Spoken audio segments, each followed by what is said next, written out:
idiot. We've all been dying to meet you. What can I do to help you? What we all want are your thumbs.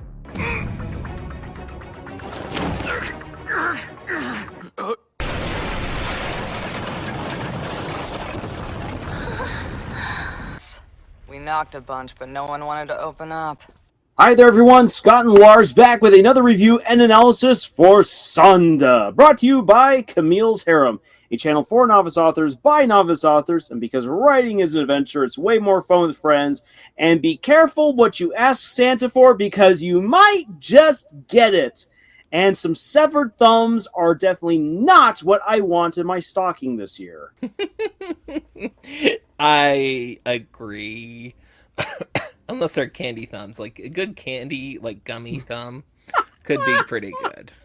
Oh my gosh, just imagine these big, like a gummy about the size of my thumb, just like put down my mouth and all right. Who's that guy from JoJo's Bizarre Adventures? Just yeah. With a gummy just thumb? with a thumb, yep. Ah! I mean, that's what those kids in the class want to do with Sanda's thumbs, so... Oh. Well, it was never established what they actually want to do with them, but we're getting ahead of ourselves. We're getting ahead of ourselves there. Oh, I can't get that image now out of my head.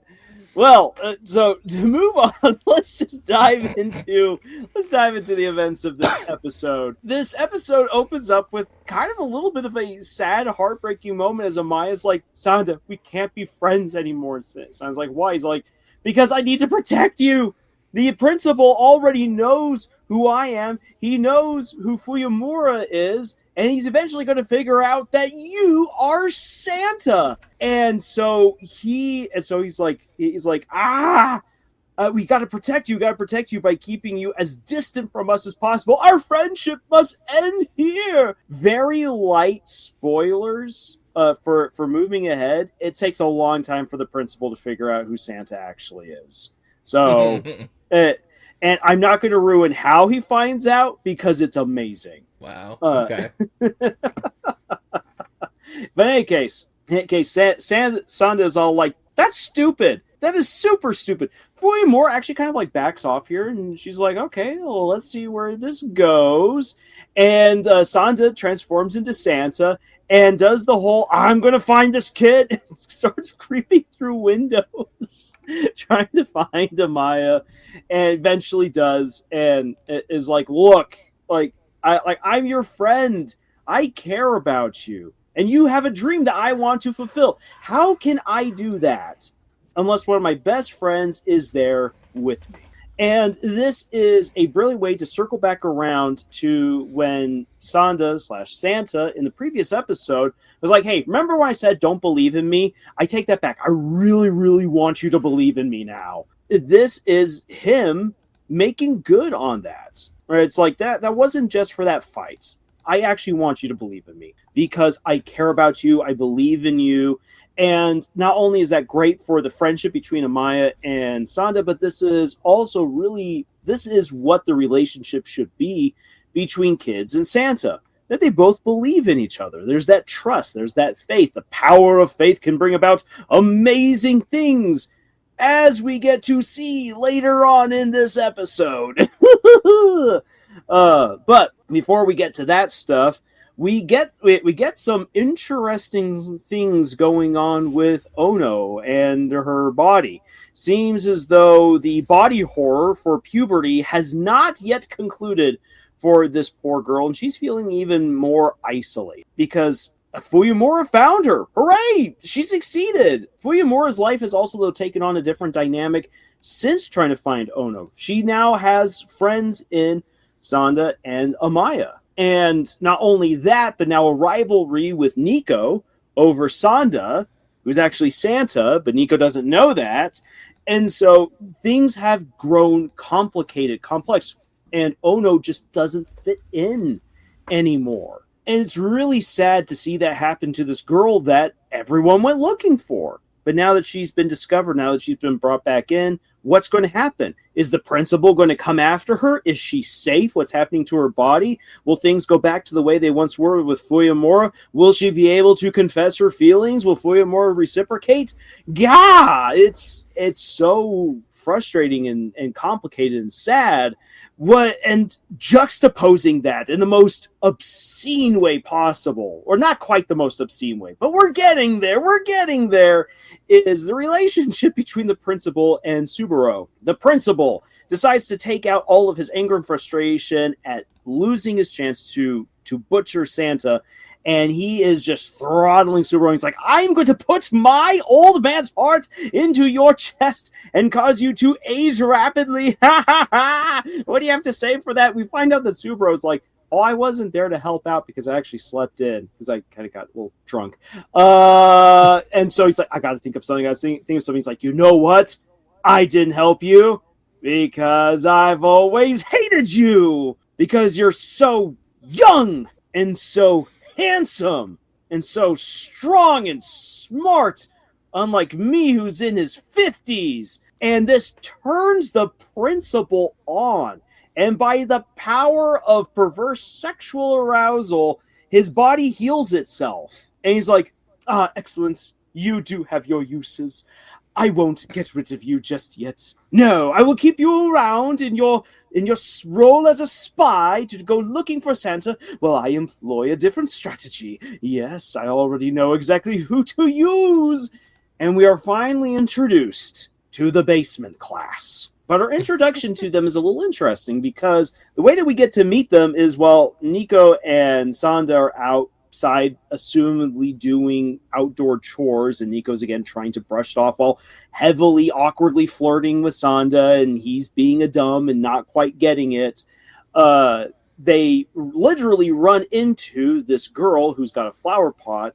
And it drops. It's about to break. Sanda rushes in, grabs it, returns it, and finds out, oh, this is one of the girls from the basement class. And Nico immediately is like, yeah, and we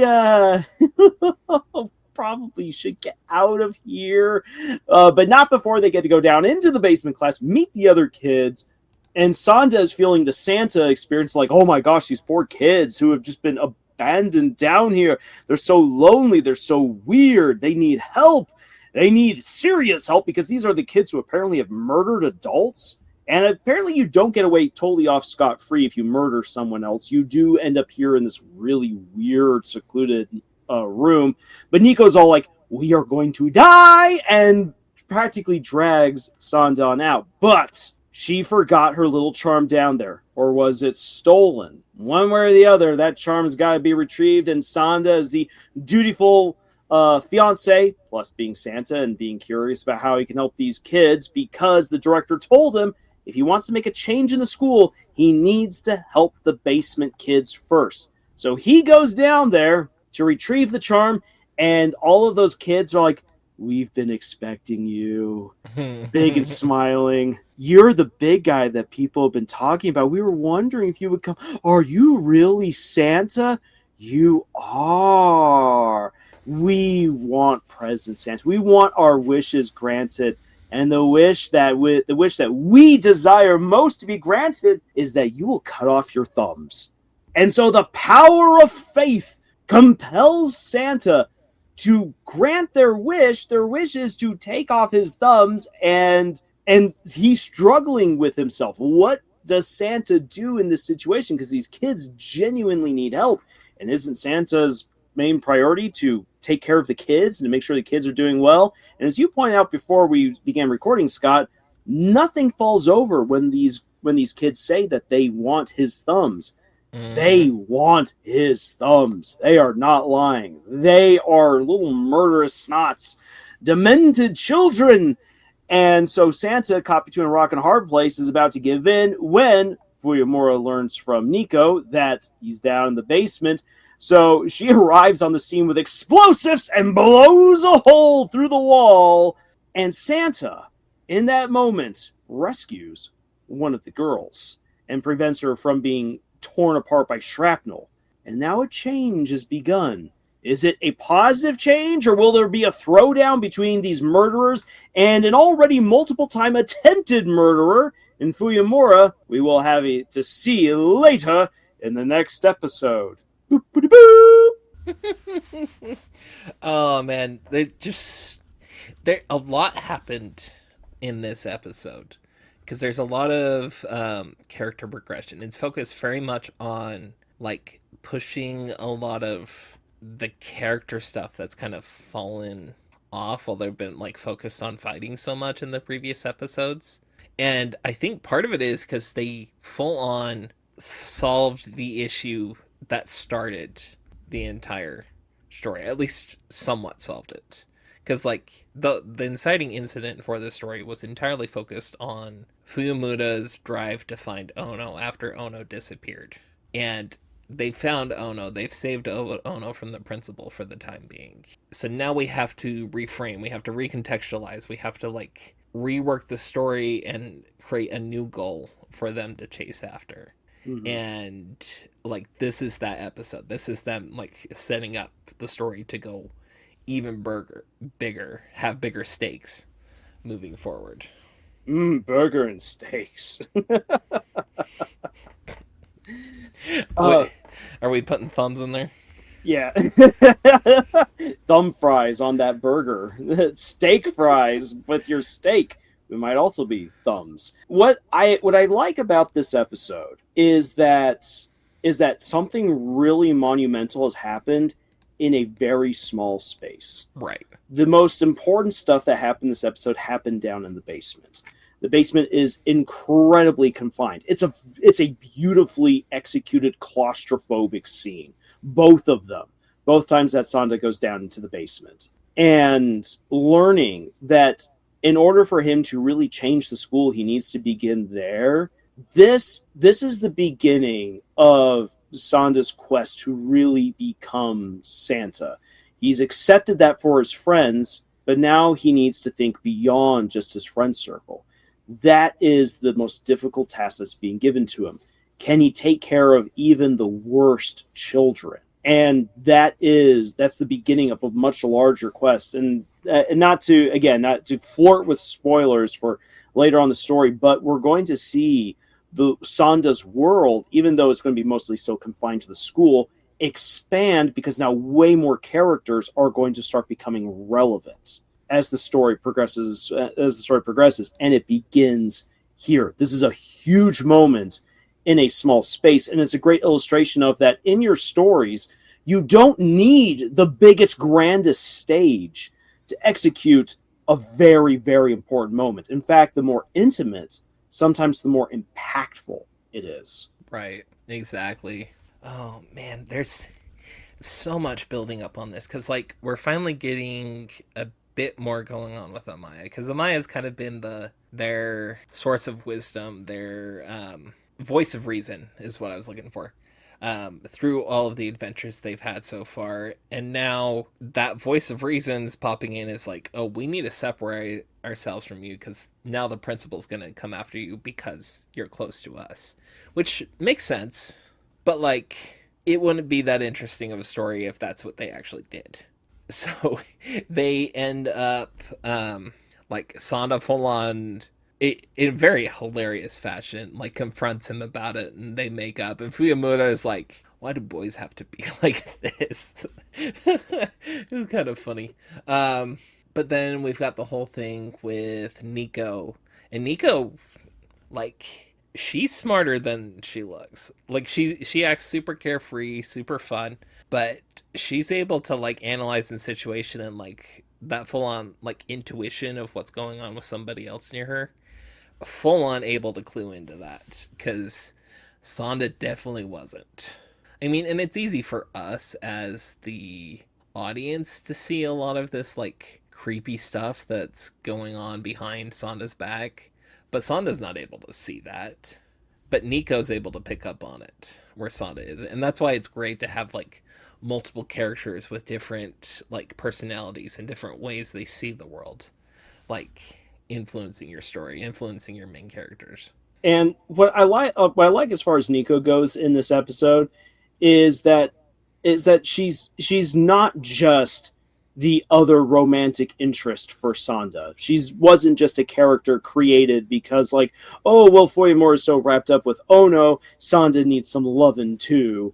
Mm-hmm. No, as you said, because she is intelligent, because she is observant, and she actually is far more of a preteen/teen than a lot of her peers, she is able to provide a necessary perspective to scenes that are important for the plot, but as well as to provide a complement to the dynamic between Sanda, Fuyamura, and Amaya, because those three are still very childish and might Mm-hmm. not always recognize what's going on.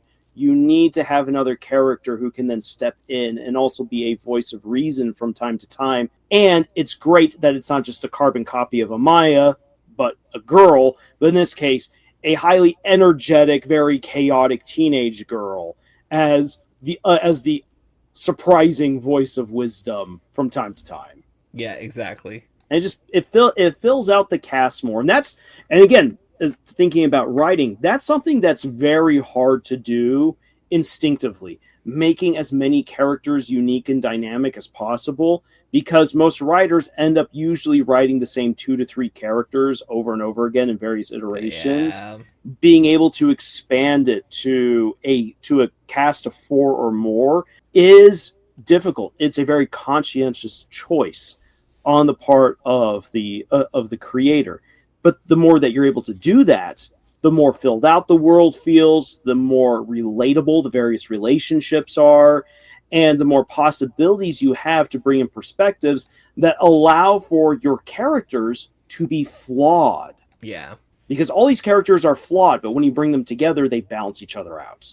Yeah. That makes a huge difference. And that's something, as like novice writers, I can see a lot of people really struggling with, because you really want these like different you really want to tell the story, but the story's going to suffer if all the characters are exactly the same. And this is like pretty great storytelling, honestly, because you've got so many different viewpoints, different characters like interacting with each other. Like nothing's so boring as having your hero and villain be truly the same person, and it's just them arguing with themselves. I can see a way that could be done and be done brilliantly and be really interesting, but at base level, it's really not that interesting.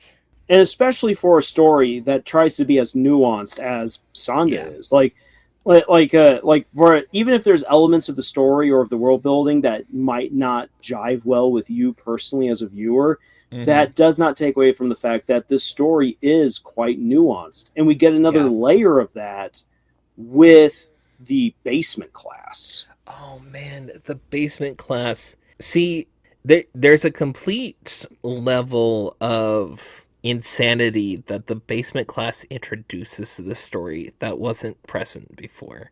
Because like before it was, oh, adults versus kids. There's definite like dichotomy between like the two of those, especially like principal versus like everybody else, like our main characters in the story. But the second you introduce kids as antagonists in that lineup, it changes a lot in what's going on in the story. And this basement class is truly messed up.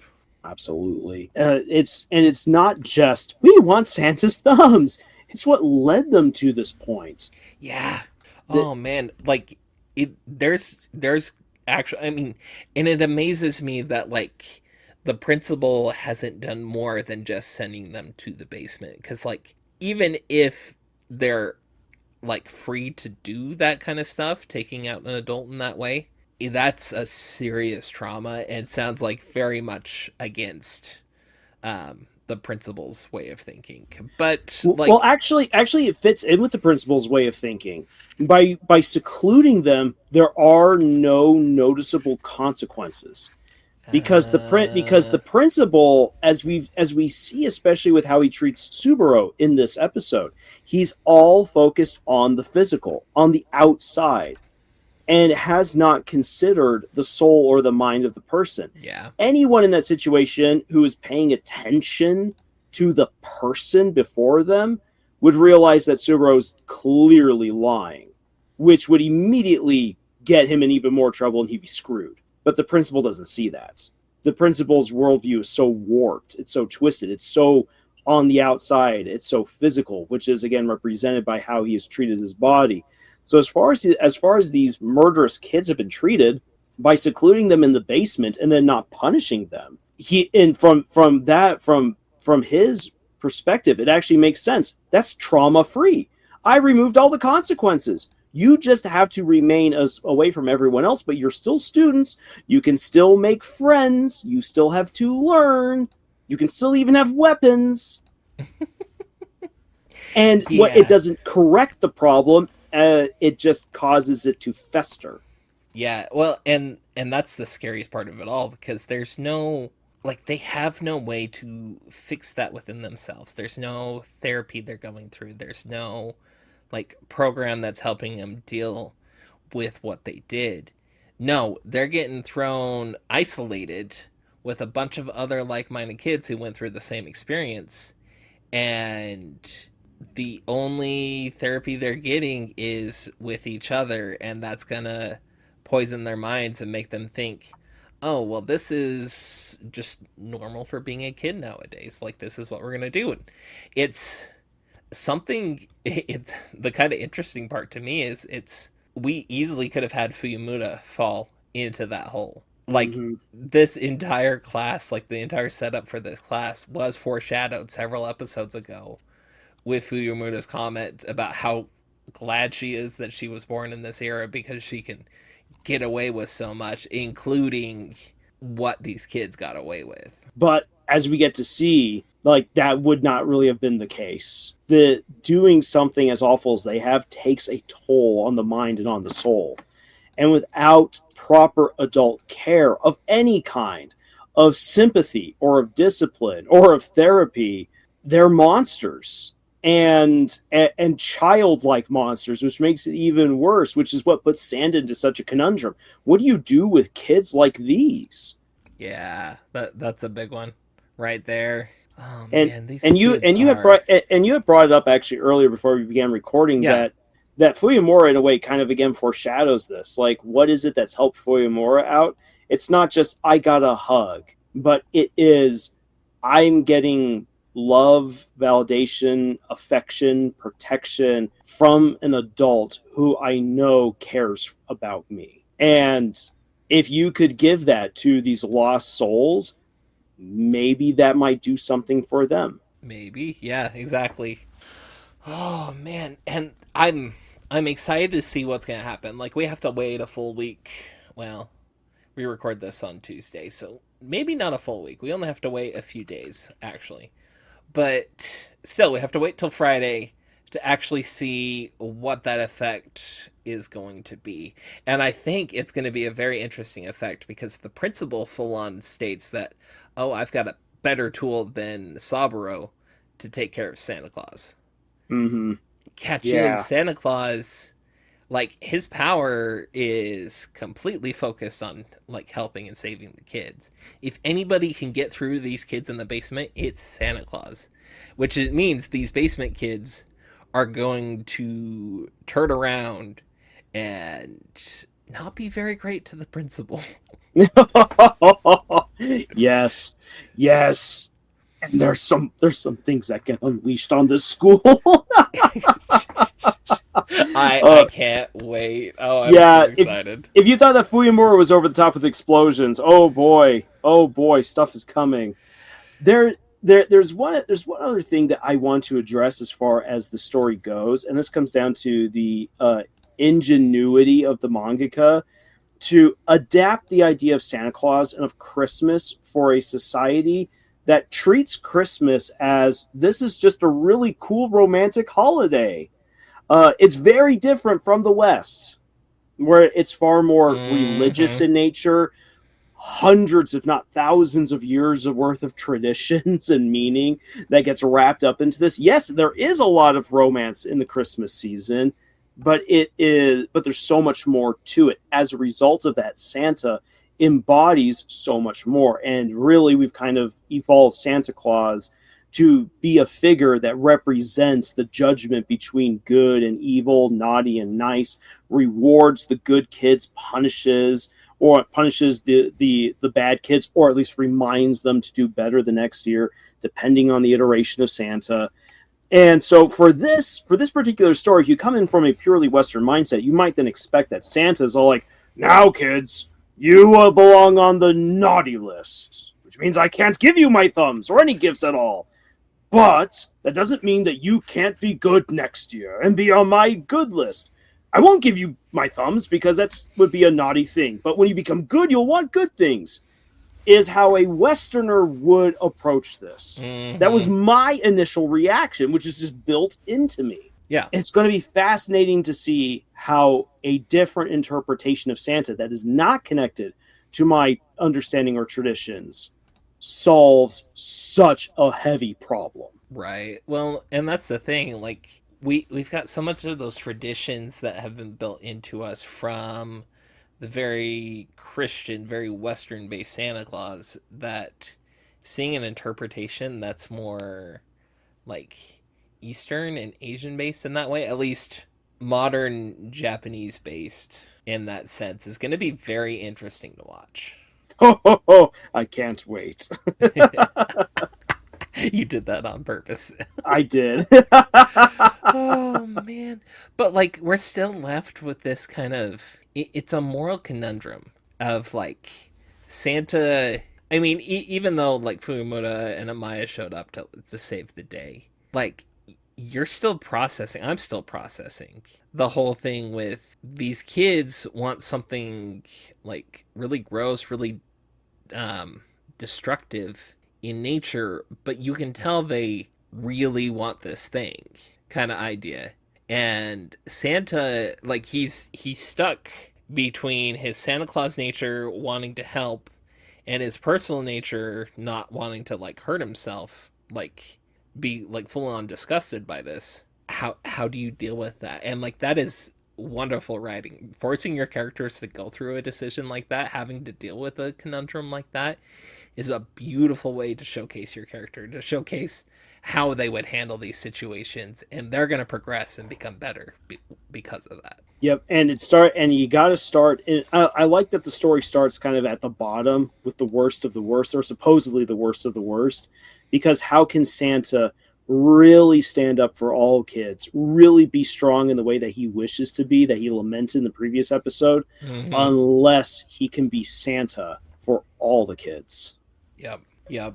And so, again, he's like, and it's been the entire way, this is how Santa Claus is powered up every single time, is he's confronted with something new that he has to solve, that he has to deal with, and it's not necessarily like a physical issue that he has to solve. It's almost always some moral conundrum or internal struggle he has to deal with first, and then he gets the proper power up he needs to deal with the situation, which is great, honestly, in my opinion. There's so many of these stories, it's like, oh, I'm just going to get stronger just because so I can fight better. And it's like, no, like, his powers have a definite, like, kind of rhyme and reason behind them, and it's that internal struggle that matters more than the physical one, which is brilliant writing, in my opinion. And also, you just hit the nail on the head for one of the things that aggravates me for so many shonen stories. I want to become stronger. What does stronger mean? Exactly. And so many times in these stories, when they say stronger, it's like with Turbo Granny. Do you actually want to punch or do you want to run? Kind of a thing. Or it's like tell me what stronger actually is. What do you intend to do with that strength? What's even the point? And as I said, oftentimes it's for fighting, or it's just simply for protecting. In this case, it goes beyond that. Yes, Santa wants to protect these kids, but it's more than that. How does Santa protect these kids? Santa has to be able to understand them. Santa has to know where they are. Santa has to be able to inspire faith and goodness in these kids. Santa is a check on lying. All of these different things. stronger for Santa is effectively to build that positive relationship that was introduced to us in this episode, or that was more like built up in this episode, Yeah. of it's faith on both sides, that Santa believes in the kids, that they can do good, and that the kids believe in Santa. Exactly. Yeah. I'm oh, man, it's such good writing. I wish I could do more like this, and I think the only thing holding my back is my procrastination for actually writing. Like, I think the biggest and that's the same with like any writing. Like, if you want to get good at it, you have to actually do it. Well, Santa believes in you. Aw. Santa I'm not a would kid go to anymore, a but I basement full of appreciate murderers that. for you. Aw. That's precious and concerning at the same time. Yes, it is. All right, so on that cheery, though somewhat ominous note, we want to hear now from you what you thought of this latest episode, especially of Santa's conundrum with the kids in the basement. Especially, we want to hear your thoughts and your theories on how exactly can Santa help them. What's the way forward? What does that look like? Like, again, remove the whole naughty and nice list, but think more practical. What can Santa actually do? I want to hear your thoughts and comments down below.